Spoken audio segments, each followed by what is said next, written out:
Hi, I was feeling inspired to create this video for you as a way of speaking to that part of you that wants to explore and turn up the volume on your intuitive knowing, your intuitive wisdom, that inner voice that can act like a guide in the most powerful ways.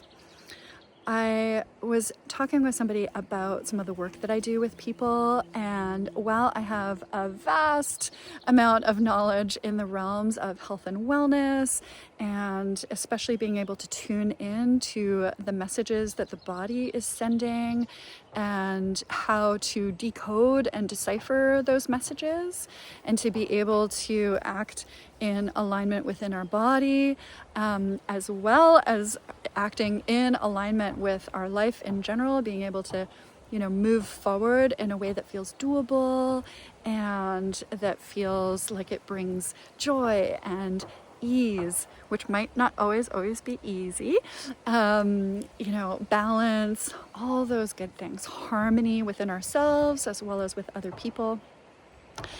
And as much as, I have a lot of knowledge that I'm happy to share with you, and I'm certainly an expert in the realms of being able to work with you and your body and your wellness, I also always, like, for example, when people come to see me in massage, I'm always reminding them that, as much as I can offer any, helpful advice and all of that kind of stuff that I can see from an outside perspective, and sometimes, getting that outside perspective can be really helpful.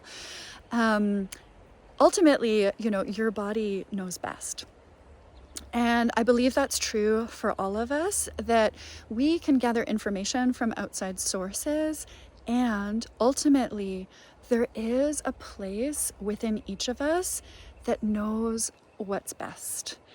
And sometimes it can be really challenging to listen to that intuitive wisdom, to listen to that inner guidance, especially if it's pointing you towards something that may be going against the grain of our culture, or stepping into unknown territory, something that's different. And so that's where having some support can be so helpful. Okay, here, full acknowledgement.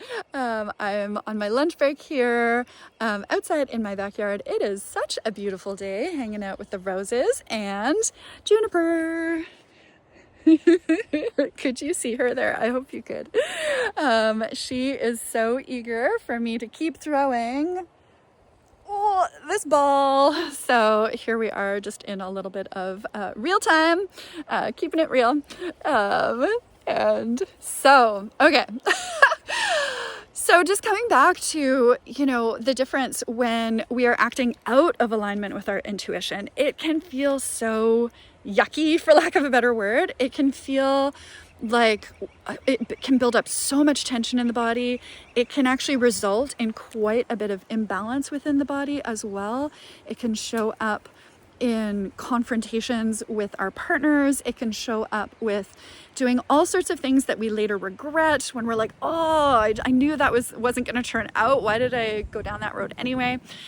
All that kind of stuff. Whereas when we are acting in alignment with our inner wisdom, which includes our own limits and being human, it is so much easier to discern what is the right choice for us in any given moment, and to really be able to unpack those different voices that we all hear inside of us. There's the messages that we hear from our inner wisdom, and then there's also those messages that we hear from all the fear and resistance that shows up, especially when we're stepping into the unknown, or trying to something new, or trying to do things a different way than historically we have, because we have a sense that we know that we need to shift some patterns. And, our neurophysiology doesn't necessarily want us to shift patterns, because it knows that the old way is survivable, and that's all it cares about, is surviving, not thriving. And so if you would like some help with really tuning in to your inner wisdom, I invite you to connect with me. And I'm going to end this message now so that I can continue to spend a little bit of quality time with my dog Juniper on my lunch break. And I will see you next time.